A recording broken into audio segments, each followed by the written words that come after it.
Okay, good morning. Thank you. Please be seated. Okay, good morning, members of the jury. Thank you for your service. Thank you for your punctuality. As I've asked you in the past, I'll ask you again, because there is a media presence with respect to this particular proceeding. I have instructed you to not avoid any exposure relative to any media coverage, but I would ask you now if you have received any media coverage, as you've received any information or have reviewed anything relative to any media coverage, even if it was inadvertent, I would ask that you please raise your hand and indicate so that we can address it.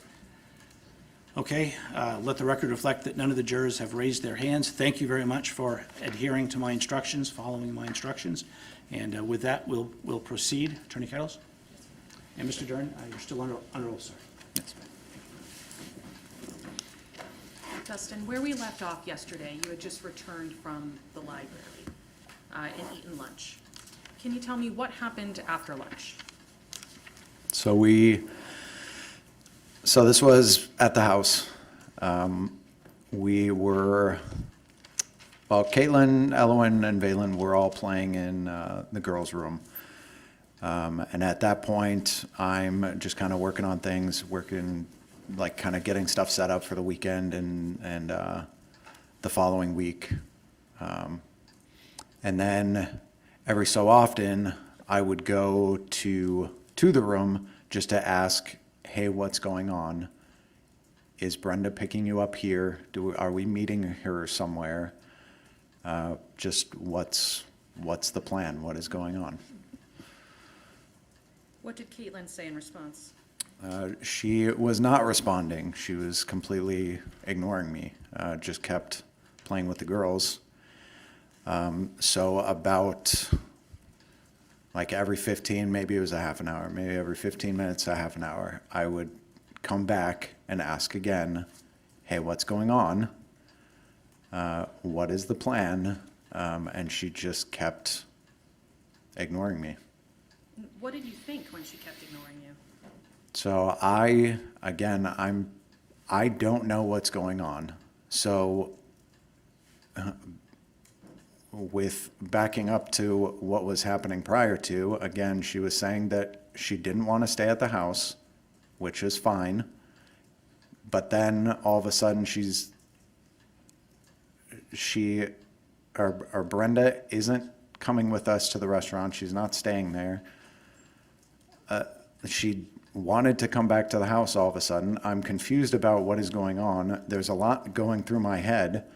And one of the things that's in the back of my head, which is why I'm bringing up these stories in the first place, is that the last time she was ignoring me and not telling me what was going on was when she stole Valen out of Nevada. At some point, did you tell Caitlin that she couldn't stay in your apartment anymore? Yes. So this is when I'm continually asking her about what's going on. I'm saying, hey, I said that you could stay the night, but you can't stay longer. So what is the plan? You can't stay here. What is the plan? Like, if I need to drive you all the way back to Hampton, fine, but I need to know what is going on. What was the next thing that she did besides just ignoring you and playing with the girls? So eventually, at this point, it was getting dark. And eventually, as I'm saying this, she finally gets up. She still hasn't said anything, but she finally gets up and goes to the couch in the living room. And she's on her phone. I don't know what she's doing. It looks like she's texting. So I'm thinking, okay, progress is being made. Like, okay, I'm assuming she's texting Brenda.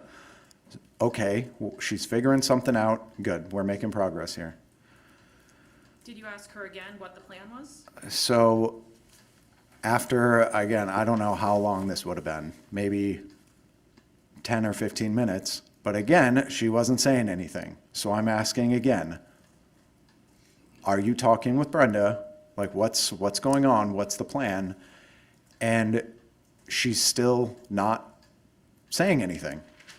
So at this point, like, I'm obviously pretty frustrated. At this point, I'm just saying, okay, you know what? You're not responding. We're clearly not getting anywhere here. So then I'm making the decision that then I'll drive you all the way back to Hampton. I'll drive you the 3 hours or whatever it is, all the way back there. But we need to leave now. You can't be here any longer. We need to leave now. And what was going through your head at this point that you're telling her we need to leave now?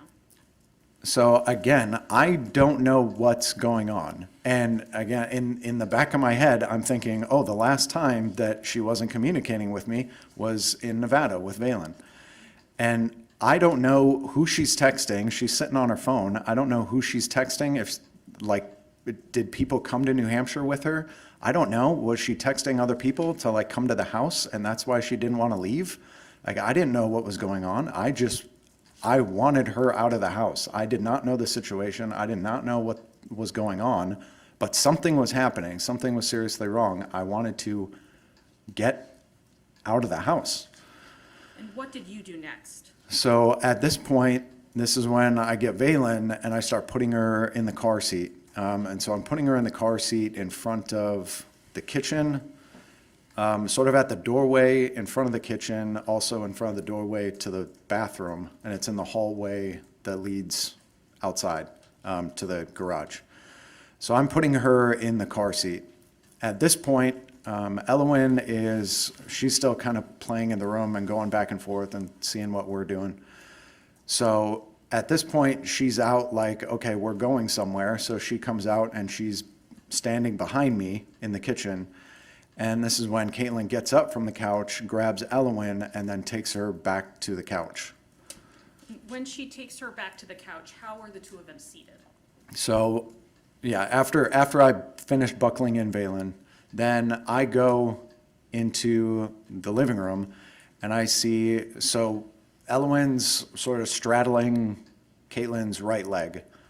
She's facing me, so like Elowen's legs are on the outside of Caitlin's right leg.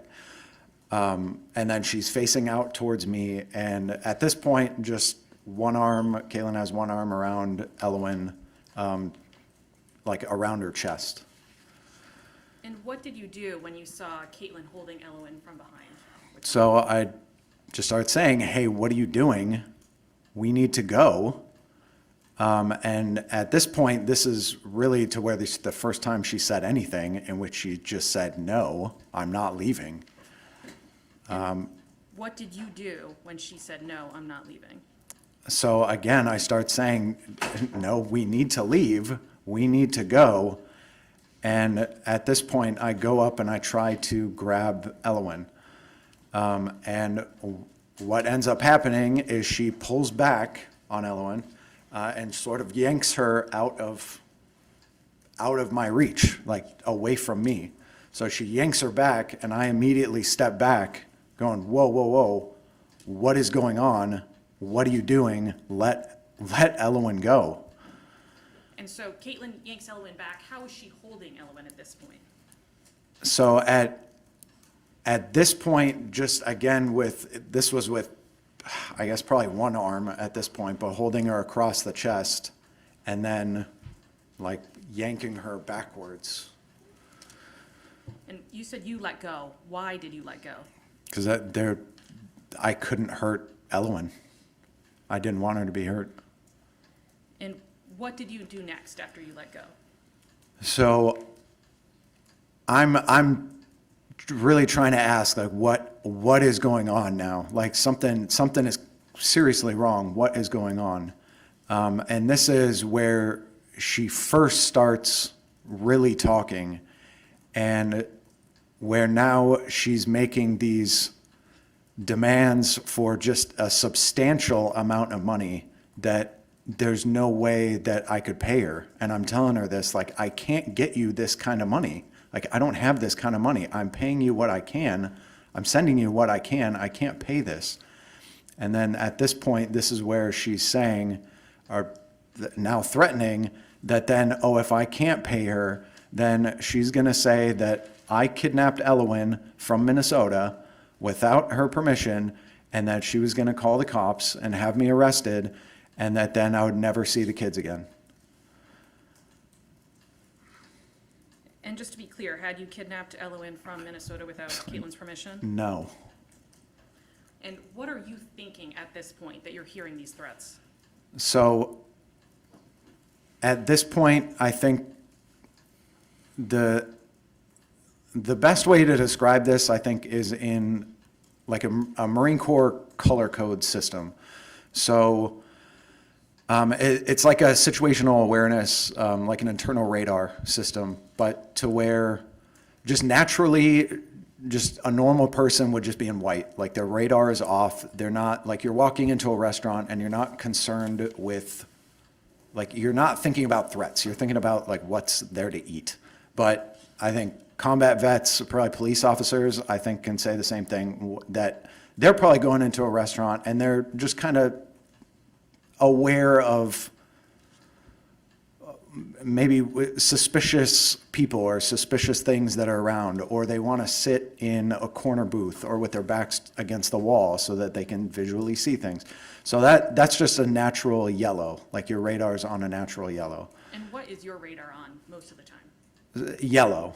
So I'm constantly on yellow. And at this point, as Caitlin is making these threats, what does your internal radar do? So now at this point, I'm in orange, What is which orange? is, so I'm now seeing a potential threat. I'm seeing my child being restrained to where I can't get to her. I'm thinking of all the suspicious stuff that has been happening about how there's some sort of plan going on, but I don't know about what's happening. And now and with these threats now and her not leaving, like something is seriously wrong, something is seriously happening. And with her now holding Elowen hostage and making these demands, my radar's on, it's on orange, I'm seeing a potential threat, and now I'm observing what else is going on. So at this point, this is where I'm thinking, okay, weapons. Okay, my desk, or my gun is on my desk next to the couch. I'm thinking of the knives that are behind me. I'm thinking of the doorways, like the front door is behind me. I'm thinking, is it locked? I think it is. The front door, or the door that's in front of me is the back door towards the garage. I'm thinking, okay, that door I think is unlocked. I'm conscious of, oh, she's been sitting on her phone. Is she texting someone? Are people coming to the house? Because I don't know what's going on. She's on her phone. Is people coming to the house? And that's why she doesn't want to leave. So now I'm thinking, I'm conscious of like the windows. Are there lights shining in the windows? Like, is someone pulling up? Are there car doors shutting? Are there people talking outside? I'm just listening for all this stuff. It's just this heightened sense, this situational awareness where I'm just in a heightened state trying to figure out just everything that's going on. And what do you do while you're in this heightened state? What do you ask Caitlin? So I'm now again, I'm just trying to say, hey, just let Elowen go. Like really just let Elowen go. And trying to figure out like what is going on. And again, she's just talking about these, like how she wants money. And if I can't pay her this money, then I need to sell my car and give her the money from my car. And again, I'm trying to explain, like, I can't do this. I'm sending her what I can't send her this money. And then she just continually threats that, okay, then you're never going to see the girls again. She tells you you're never going to see the girls again? Yes. And what was she doing while she was telling you she's going to take your girls and you'll never see them again? She's holding Elowen hostage in front of me, using her as leverage to try to get what she wanted. What are your daughters doing at this point? So Elowen's crying, and this is why I'm saying, like, Elowen, like, she's smart. She knows when something wrong is happening. So she's crying already. Vaylin's crying. She's in the hallway, and I can't specifically see her. Like, at this point, too, I can't take my eyes off of Elwyn or Caitlin. And like, I don't even want to go into the kitchen to check on Valen. Like, I can't just take my eyes off of them. This potential threat, I can't go over there and check on Valen. So that's stressing me out too, of Valen crying in the hallway. It just, yeah, it's just adding to the stress. So what do you do?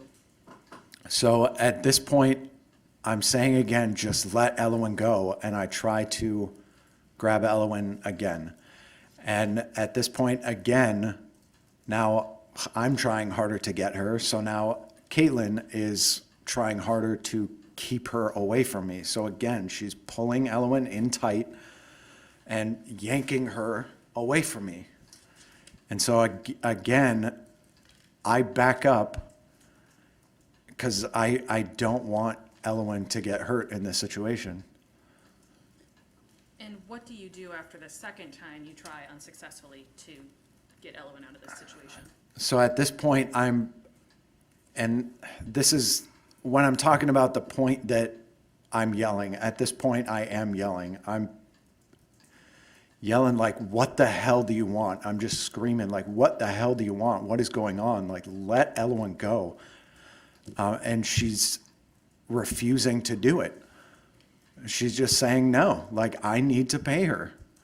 And again, if I wasn't doing that, then I was never going to see the girls again. And what was Caitlin doing? You've said what she was saying, but how is she holding Elwyn at this point? So she's still got her at this point, still one arm, like maybe the other arm is like on her hand or something. Like, this isn't full bear hug. This is like one arm around her chest, but yes. And what is going through your mind? So I'm trying to figure out what to do. Just with everything that's going on, I'm trying to figure out like, how can I get Elwyn out of this situation? And I'm just pleading, like, please just let Elwyn go. Just please let her go. And at this point, she's not responding.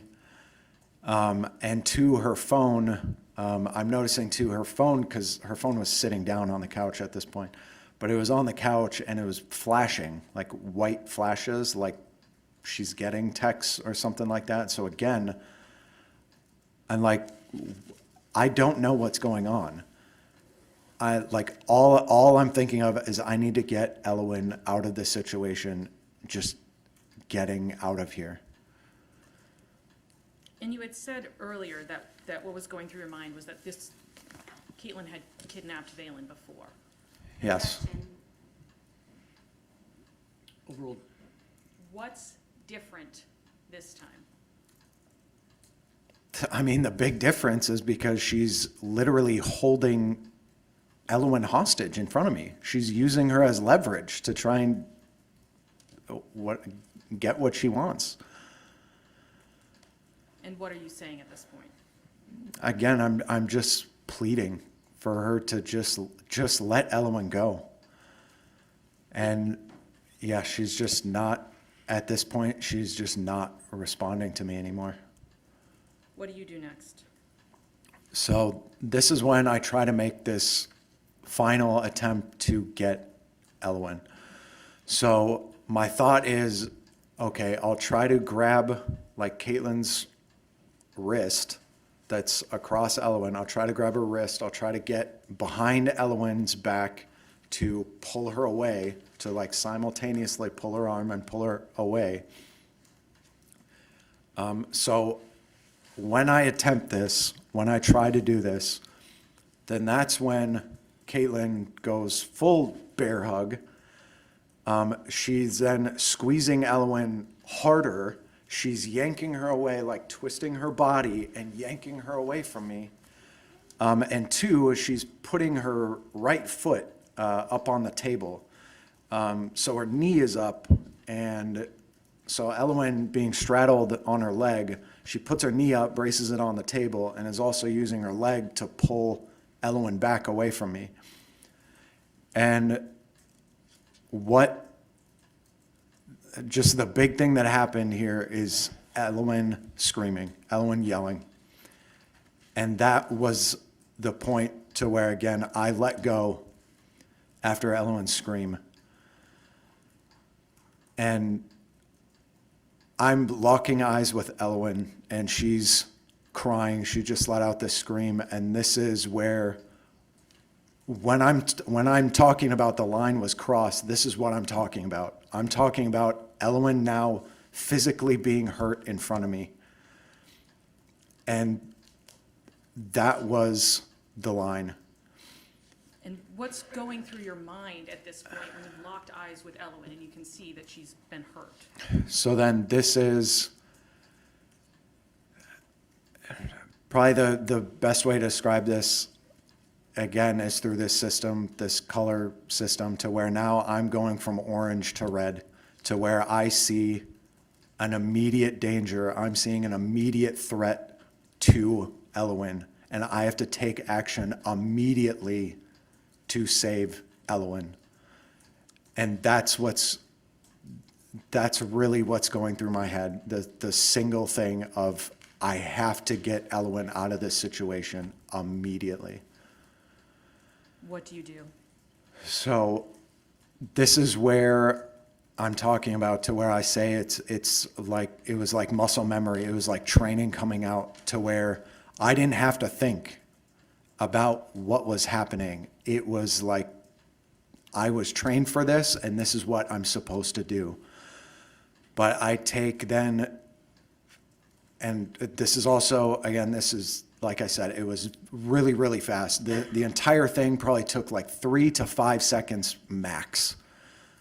I take the 2 steps over, grab the gun. As I'm taking probably the 3 steps back over, I'm chambering around into the gun. I grab Elowen by the shirt collar, the front of her shirt collar. I pull her forward, not to me.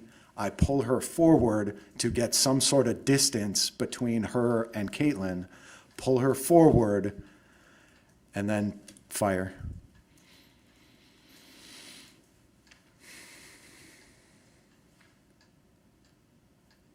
Is Elowen still in Caitlin's arms when you shoot? Yes. What happens after you fire?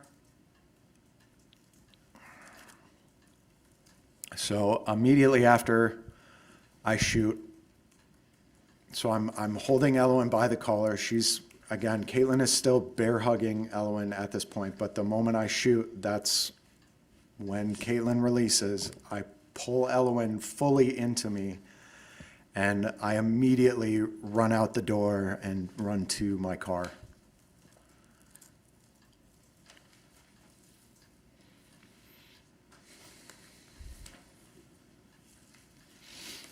After you run to your car, what do you do? So once I'm in the car, this is when, again, the very first thing I'm thinking of is I need to make sure that Elowen is okay. So we sit down in the car, and I'm just checking her over, like physically, to make sure that there is nothing wrong with her, that there's no physical injuries wrong with her. I'm like checking through her hair to make sure that there's just nothing wrong. And there wasn't, but all she's complaining about is she's covering her ears and saying loud, loud. But she's still responding to me. I know she can still hear me, but she's just complaining that it was loud. And as I'm checking her over, I'm not seeing anything physically wrong with her. There's also nothing on her. So I'm making sure that she was okay, and she was physically okay. Once you make sure that Elowen is physically okay, what happens next? So at this point, this is when I said this, to where this is when I realized what had happened, to where, like, consciously I'm realizing this wasn't just someone that I shot. This was Caitlin. This was someone that I cared about, who was important to me and my family and my kids. This wasn't just some random person. And I immediately felt horrible. And I didn't understand what was going on. Like, why was this happening? What just happened? Why was this happening? I didn't understand it.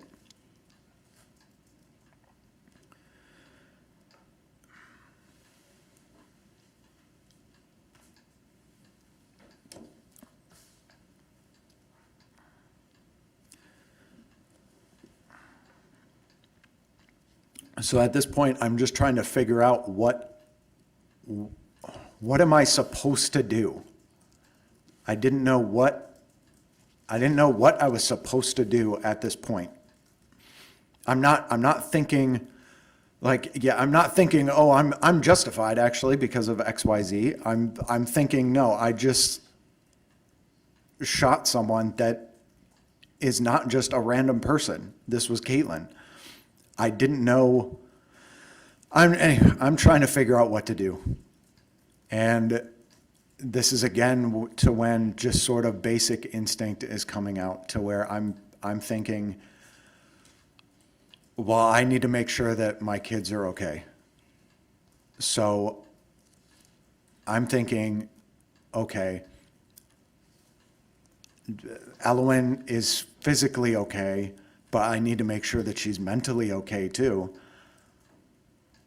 I need to, because again, I don't know who she was texting, if people were coming to the house. I didn't know what was going on. I wanted to get out of the area, out of the immediate area first. And I wanted to spend time with the girls to make sure that they were mentally okay. So at this point, this is where I am. I'm literally running into the house, just grabbing necessities. I'm like, okay, I'm just grabbing clothes. I'm grabbing blanket. I'm grabbing a pillow. I'm like grabbing like food, water.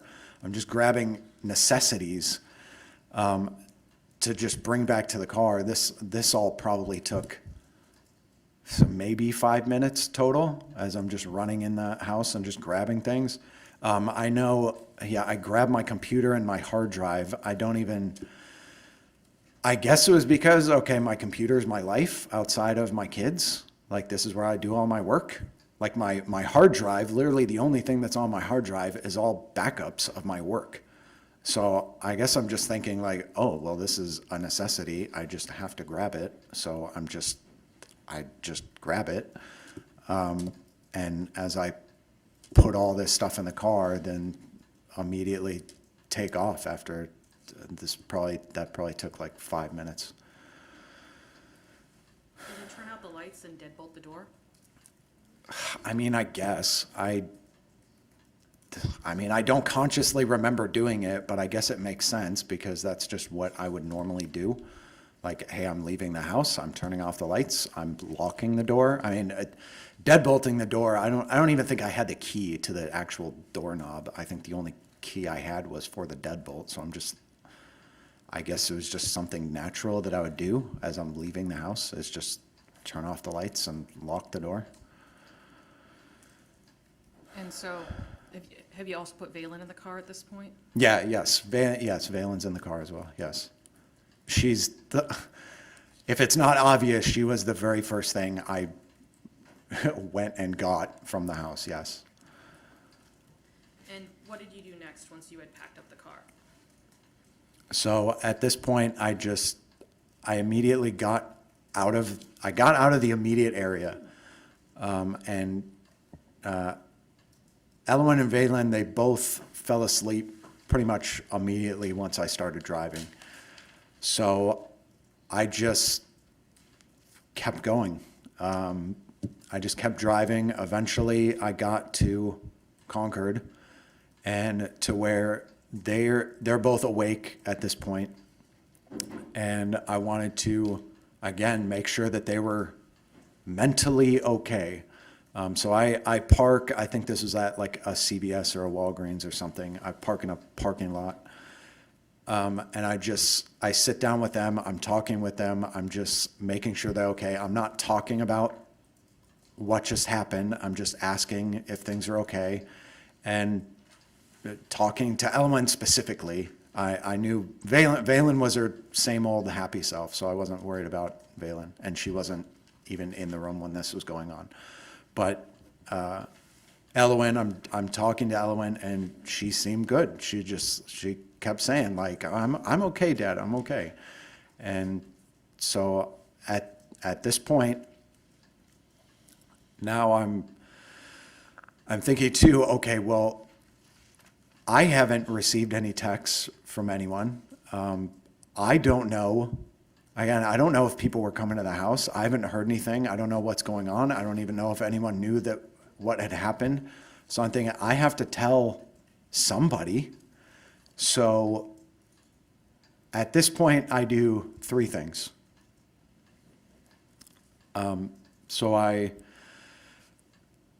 First I make a video just showing that we're all okay, that Elowen and Valen specifically, that they're happy and that they're okay.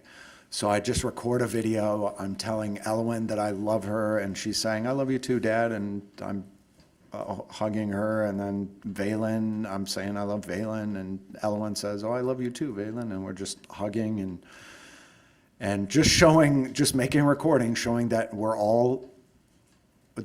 okay and we're happy, and that we're okay. And then I send that to my parents. The second thing I do, because I was already thinking this before I had called my parents, but I was thinking again, I didn't know what to do. I didn't know what was the right thing to do in this moment. And I didn't understand what was even happening at this point. What had happened, like the why, the what, but anyways, so I'm thinking, okay, I still want to spend more time with the girls. I want to, again, just make sure that specifically Elowen is mentally okay. So I'm going on Google Maps, and I'm sort of planning a route west because I knew I was going to shut my phone off. So I'm planning a route southwest through New York, and I'm writing it down on a Post-it note, which the Post-it note that was still in the car, so you could literally see the route that I took. But I write it down on the Post-it note, and then 3, I call my parents. Who do you speak to specifically?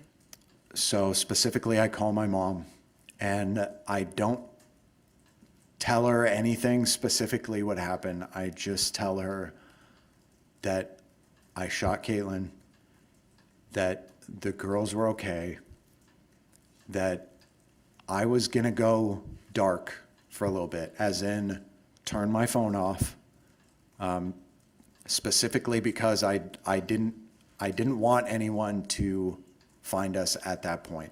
I wasn't trusting anyone else to make sure that my girls were okay in that moment. Like, I was the only one that could make sure that my girls were okay. So I didn't want to be found at that moment.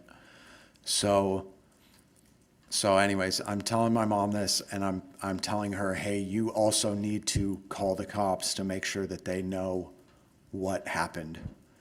And that was the extent of the conversation. I didn't tell her anything more than that. Which of your parents did you think would call the cops?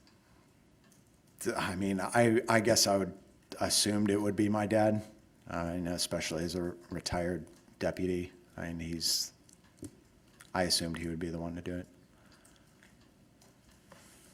What did you do after you talked to your mom? So at this point, this is where I did turn off my phone. And again, I just started driving southwest. So I drove kind of throughout the night, and made it somewhere into New York.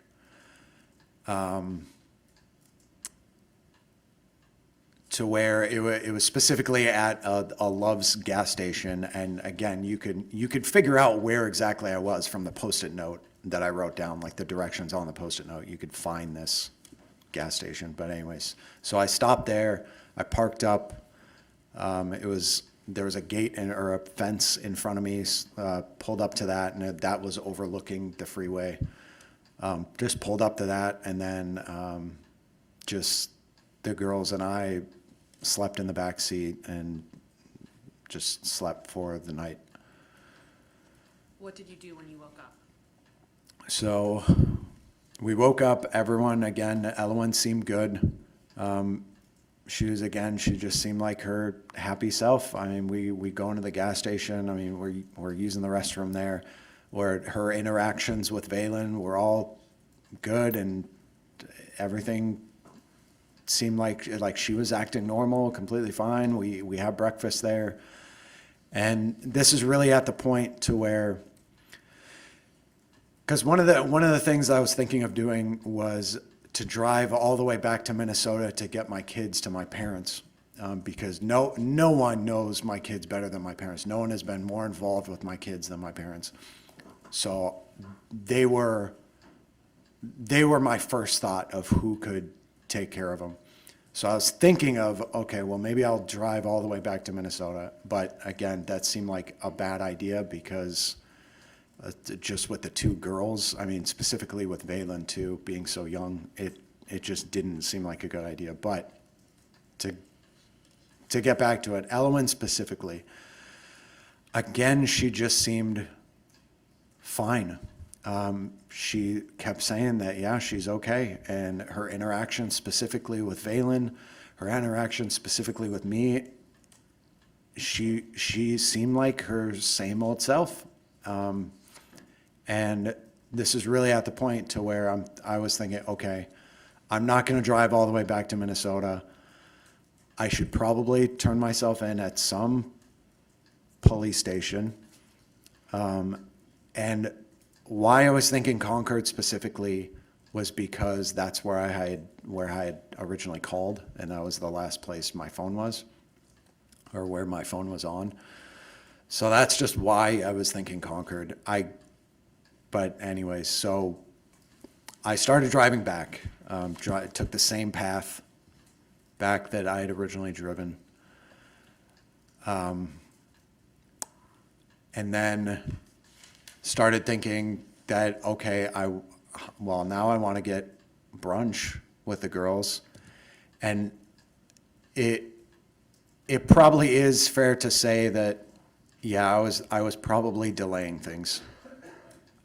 And that's probably fair to say that I probably was just delaying things, but I just thought, okay, I want to have brunch with them. Before what? Before turning myself in. So, Did you have brunch with them before you turned yourself in? no. What happened? So, as I'm driving through Keene, so I just entered New Hampshire, and I'm driving through Keene, and I'm looking at restaurants, and as I said before, I see the Applebee's. I'm not looking at anyone else. By the way, I never even knew that there was an Amber Alert. I didn't even think about that would happen. So I didn't know that this was anything other than just police were trying to find me. I didn't think about anything. So anyways, I'm not like looking around at other people. I'm just looking at the Applebee's. And I've never been to Keene before. I've not been to this Applebee's. So I'm just trying to figure out like how do I get into the Applebee's? So I'm like taking a left, and then I'm like, okay, well now there's a median and I can't turn left into the Applebee's. So I'm like going around this roundabout and going back right, and I'm like taking a right, and I guess I turned into the convenient MD, I guess, but then obviously that's not the Applebee's. So I'm pulling in farther through it. And I pull up literally right in front of the door to the Applebee's. And then what happens? So I'm just looking at the hours sign. I'm trying to see the hours, and it was closed. But I'm just trying to look out my window, just trying to see the hours. And that's when I noticed the police officer behind me. And I honestly, I can't remember if he had lights on. I don't remember that. He didn't have a siren on. What did you do when you noticed the police officer? So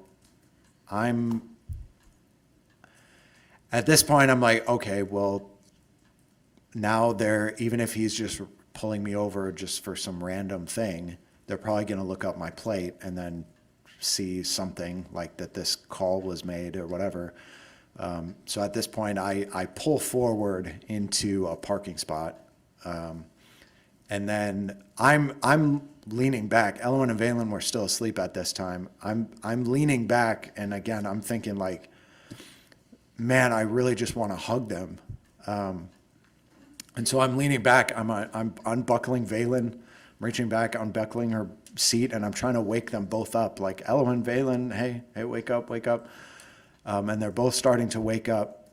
But at this point, this is when I start hearing people outside, like the officers outside, yelling at me to whatever, get my hands on the steering wheel or put them on the window. So at this point, I didn't want to do anything further. Like, I'm gonna follow their commands. I didn't want anything to happen to Elwin and Valen. Want to make sure that everything was good. So I was fully cooperating. And what did you tell them? So immediately I'm just yelling like, hey, there's kids in the car, just making sure that they know there's kids in the car. Like, be mindful of your weapons. There is kids in the car. And what else do you tell them? So as I'm backing up, and as they're whatever, as I'm backing up and they're putting me in handcuffs, then I'm yelling too about how there's a gun in the door. So Why are you telling them there's a gun in the door? because it's loaded, and specifically it's in condition 1, so there's a round in the chamber, and the only reason is just because I didn't actually clear it afterwards. I didn't like take the magazine out and like unchamber the round. I just left it, just put on safe, left it, or set it in the door, the driver door. Why did you tell them that the gun was there? But just to make sure that they knew that there was a gun in the door. Like, I don't want them, like, whatever, bumping it or like grabbing it accidentally or just something, whatever. Just trying to be safe and just letting them know where a weapon is in the car. And then were you taken into custody? So yes, and then that's when, yes, specifically I'm put in that one police cruiser.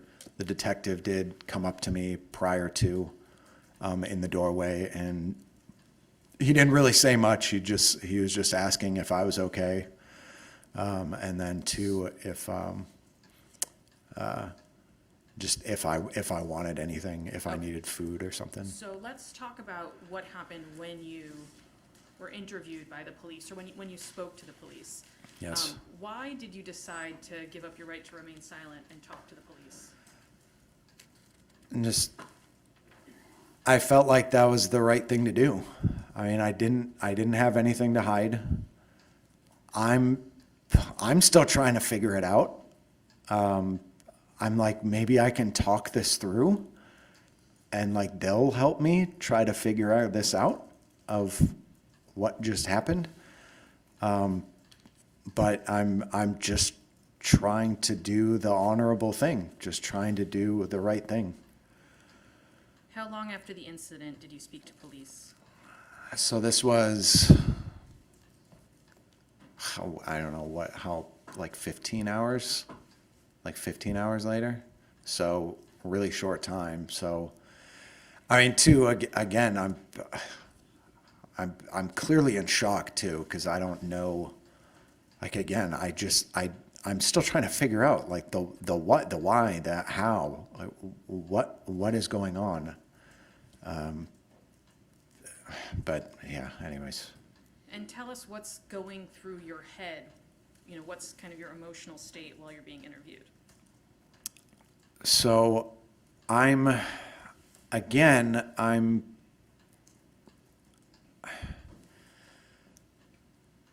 not thinking of like, legally I'm justified, so this is completely fine.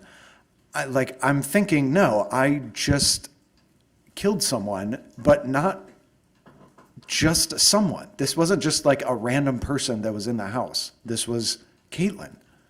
This is the mother of my kids. This is like, I'm feeling just this incredible, really personal guilt of like, how did this happen? Like, and there's this battle in my head of, I don't feel like I did something, like, I don't feel like this is my fault. Like, I didn't want this. Like, I didn't put this position together. Like, I wasn't the one who brought this all together. I'm not the one who was like holding Elwyn hostage in front of me. I'm not the one that like was trying to plan all this stuff. Like, but at the same time, I still fired the shot. So I didn't know. I felt this really big, just personal guilt.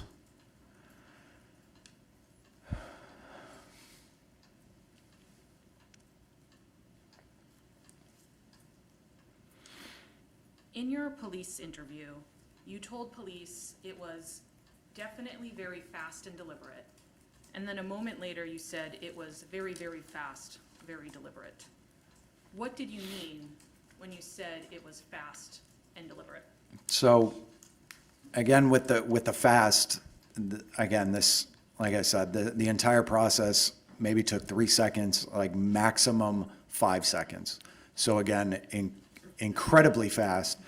But two, I'm speaking about the physical action. I'm not talking about any sort of mental state. I'm talking about the physical action.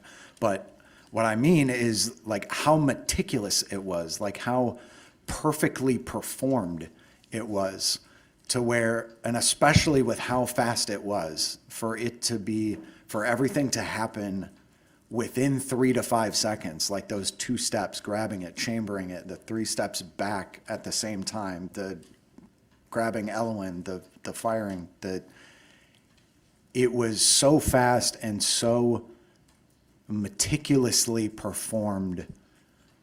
That's what I was trying to express. So like the physical action was The, deliberate? the physical action, yes. You also told the police, it doesn't matter if she was threatening, I understand the consequences. What did you mean when you told the police, it doesn't matter if she was threatening, I understand the consequences? Because again, this just goes back to like the biggest thing with all of this, like with everything, regardless of anything. My children don't have a mom anymore. And there's just this incredible personal guilt of, like, even without me understanding what had happened, and now even too, when I do understand what happened, now, like, I could have prevented this situation from happening. I could have been this better partner. I could have been a better leader, to where she would not have to even plan this out. Like, she wouldn't have to go to people like Brenda or be coerced into trying to do stuff like this. Like, I should have been this better person, to where this situation shouldn't have even happened.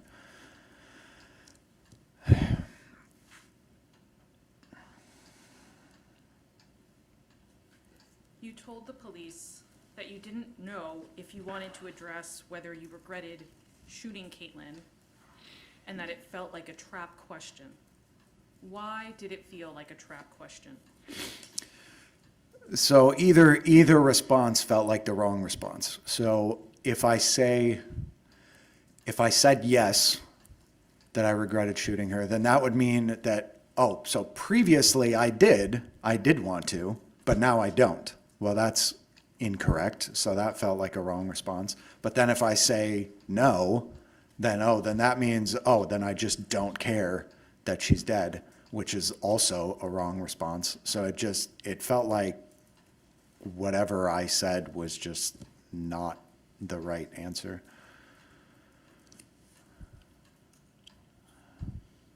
Along the same lines, you said, not that it even justifies anything, but she's just my everything. What did you mean by that? So again, like, I don't mean to just keep rehashing the same thing, but obviously Elwyn's the purpose in my life. I mean, she really is my everything. And just,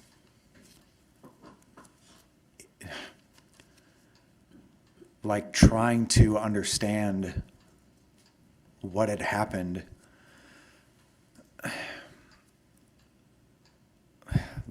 just, just trying to figure out,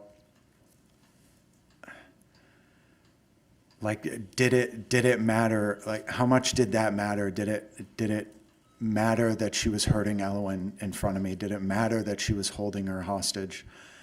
And I'm just, again, I just felt so horrible for it that I'm just trying to,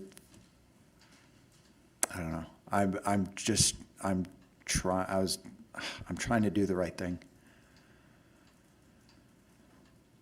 Give me 1 minute, Dustin.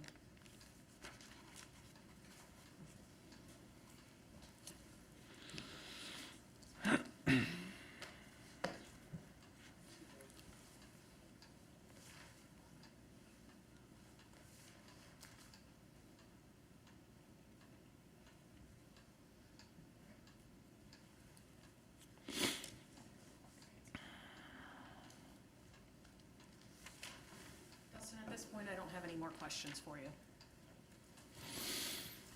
Okay. Your Honor, is this an appropriate time to take our morning break? I was waiting to see what you would prefer. Okay, all right, members of the jury, we'll take a morning break now. It's before 10:15, so we'll get started at 10:25. We'll resume at 10:25. Again, please do not discuss the case amongst yourselves, and if anyone does, please report that to a bailiff. Thank you.